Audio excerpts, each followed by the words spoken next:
Neno hili si hivyo. Mambo ni matatu. Ladies and gentlemen, good evening and welcome back to our channel once again. And it is my hope and prayer that the video is going to find you guys in good health. Personally, I am fine, as you can see. Kisumu is fantastic. And maybe you could also let me know where you're watching the video from. The county or the country, in case you are out of the republic. Ladies and gentlemen, Wiper Party yesterday held their NDC. And they officially endorsed Stephen Kalonzo Musyoka for the presidency of the Republic of Kenya in 2027. D3 of the Wiper Patriotic Front Constitution, the National Delegates Congress resolves that the party leader, in consultation with the party leadership organs, be accorded adequate time to identify and recommend suitable individuals to fill the vacant party position. Will as many as of the same opinion say aye? Will as many as of the different opinion say nay? The ayes have it. Sema Kalonzo the sixth. The sixth. The sixth. Asanteni sana. Aya. Tutapambana nje. Mambo bado hapa ni. Which means in 2027, Stephen Kalonzo Musyoka will face off with William Ruto, who is likely to be supported by Raila Amolo Odinga and Gideon Moi, and any other candidate who will offer themselves for the presidency. As a matter of fact, Kalonzo will be on the ballot, whether as a Wiper presidential candidate or as a united opposition. But the question I want to ask in this video, can Kalonzo Musyoka manage to remove William Ruto from office in 2027, especially considering how the events of yesterday were organized? This regime has attempted to capture all institutions to do their unconstitutional bidding. They have captured Parliament, and that is why today it stands impeached. They have tried to capture the media, and today we thank the majority of the press for not bowing to that pressure. That's why you are here today, and we are very proud of you. They have attempted to capture the judiciary. We ask you not to cede to these nefarious regimes' attempt to undermine you, for justice and truth are the common ties of society. To answer that question, for Kalonzo Musyoka to defeat William Ruto, he has to do the following. Number one, the branding. I followed the event yesterday, and I think personally, I was really impressed by how well Kalonzo Musyoka organized that event. The event was presidential. You could feel it. For the first time, I can confess that Kalonzo Musyoka organized a well-attended event. The most important question for Kalonzo, will he be able to sustain the momentum? Because this NDC was well organized. Branding was there. You could see everything was Wiper Kalonzo. You know, it came out, the branding of Kalonzo. Kalonzo even managed now to come up with a slogan. Something I've been asking him to do. Rallying call, not necessarily relying on one term which Gachagua is trying to cling on. Sijui cousins which Gachagua is clinging on. He needed his own slogan, which he now has, and he should spread it across the country. So the branding was okay. The other thing is the coalition partners. All the other core principals attended this event. And from my own perspective, Kalonzo Musyoka is going to be the candidate. People have been saying that the mood in Africa is such that you cannot serve one term. But, it's very difficult to remove a sitting president. I honestly think that nonsense has now been sorted out, and you know what happened.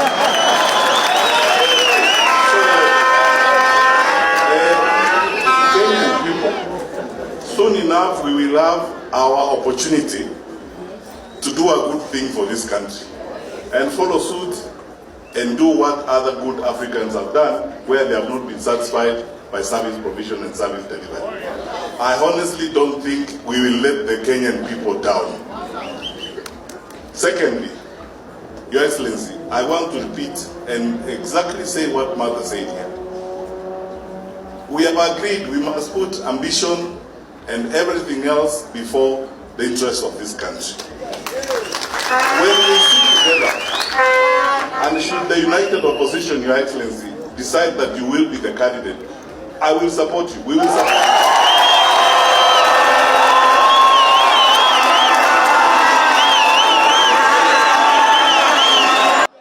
Mimi kama Rigiji nataka kusema nikiwa hapa Uhuru Park, kama formula tutatumia itaelekea na kumsaidia Kalonzo Musyoka akuwe ndio mgombea pekee wa upinzani.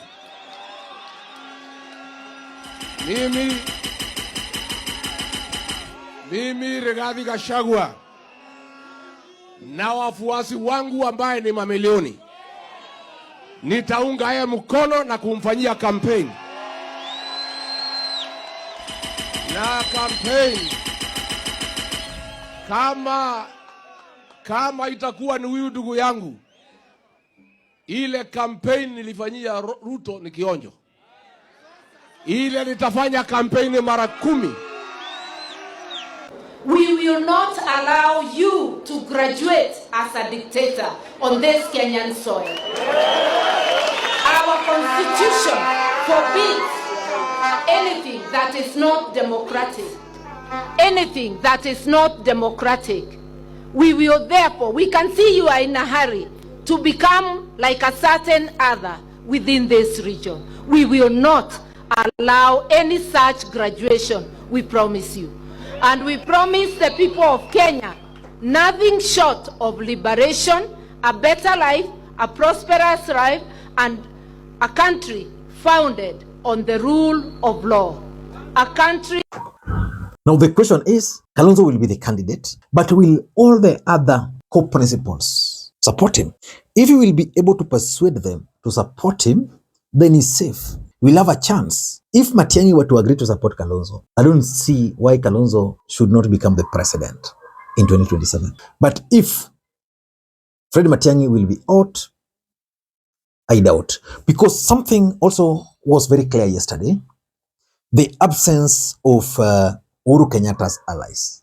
I didn't see Jeremiah Kioni here. Jeremiah Kioni has been speaking the mind of Uhuru Kenyatta. Why was he not here? Of course, Uhuru Kenyatta cannot be here. But Jeremiah Kioni, what about Wambugu? Because those are the Jubilee people speaking the mind of Uhuru, which begs the question, will Uhuru Muigai Kenyatta support this team? Maybe we can wait for time to be a factor. Number 3 is the Gen Z equation.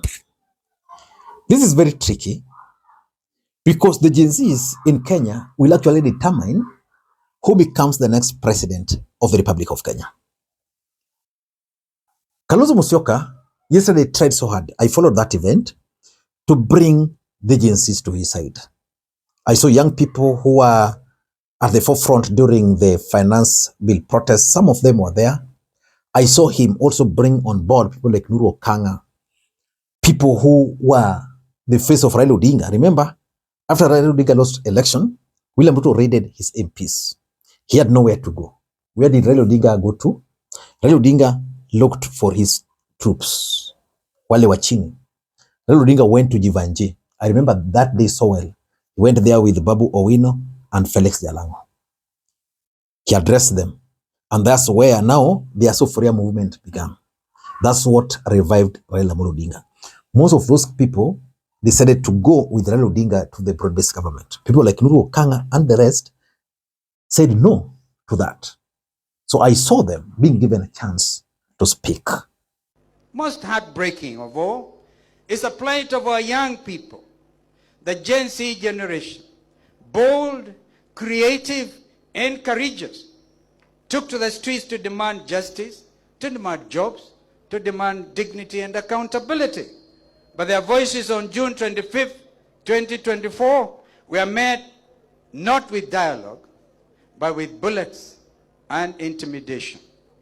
A government that silences its own children has lost the right to lead. Wazalendo wenzangu. But I stand here to tell you, we are not doomed. Kenya can rise again, and Kenya will rise again.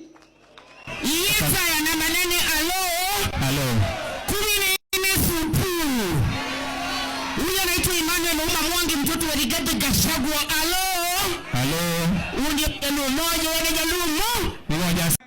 Nur. Haya. One time ria. Kwa majina naitwa Nuru Maloba Okanga. Mheshimiwa Steven Kalonzo ako na marafiki mpaka Western. Nika hapa nyuma na ndugu yangu Eugene Wamalwa. Nisifinye ama nisifinye? Nifinye ama nisifinye? Nifinye yeye? Nipige kwa ukuta? Mimi niko na jambo moja. Number 4, and this is something I consider the biggest failure of Kalonzo. The opinion leaders, especially from Mukambani. You know, there are certain things as a presidential candidate you don't assume. When Ruto wakes up and looks for Gideon Moi, it's not that Ruto doesn't know what he's doing. He knows what he's doing. He knows the value of Gideon Moi. When Kalonzo Musyoka cannot bring on board Mike Sonko to this event, when Kalonzo Musyoka cannot bring on board Kevofa Kebwana to this event, when Kalonzo Musyoka cannot bring on board Charity Ngilu to this event, when Kalonzo Musyoka is having NDC and some Wiper leaders are defecting on the same day to UDA party, what does it tell you? There's a gap there which I think Kalonzo Musyoka should fix. Assuming things has never helped. William Ruto is a very strategic politician. In the last election, William Ruto decided that for Ukambani, he's just going to have Alfred Mutua. Alfred Mutua ended up having 2 MPs elected. If you go to IBC portal today and check the presidential results for Machakos, the results will shock you. Not because of anything. It's because Ruto created perception to an extent that even if now they were to try and do a bit of rigging, you know, it was going to be easy for him. I mean, Kalonzo should not give room. Someone like Ngilu can really give him problems. Yeah? You know how Ngilu and Raila gave Kalonzo problems? They might not get votes. But, you know, politics is a perceptual game. So next time, Kalonzo should reach out to some of these leaders. Let him appeal to them. If they can't listen to him privately, let him make those appeals publicly to them. And lastly, the formation. I think now, after the successful NDC, Kalonzo Musyoka's next step should be the political formation. Which formation will deliver the presidency to him? Should he go for Eugene Wamalwa, or should he go for Natembeya? Should he go for who? Should his running mate come from the mountain? Let's say Ndindi Nyoro, or say Luya Nation. Who? Natembeya, Sifuna. So the fight now for Kalonzo Musyoka is now beyond all other things. It's about the formation. And for him to succeed, he will have to have a watertight communications strategy. Communication strategy is key. And I keep on repeating, he must have a proper communications strategy. Until next time, this is Lee Makwiny. Bye-bye.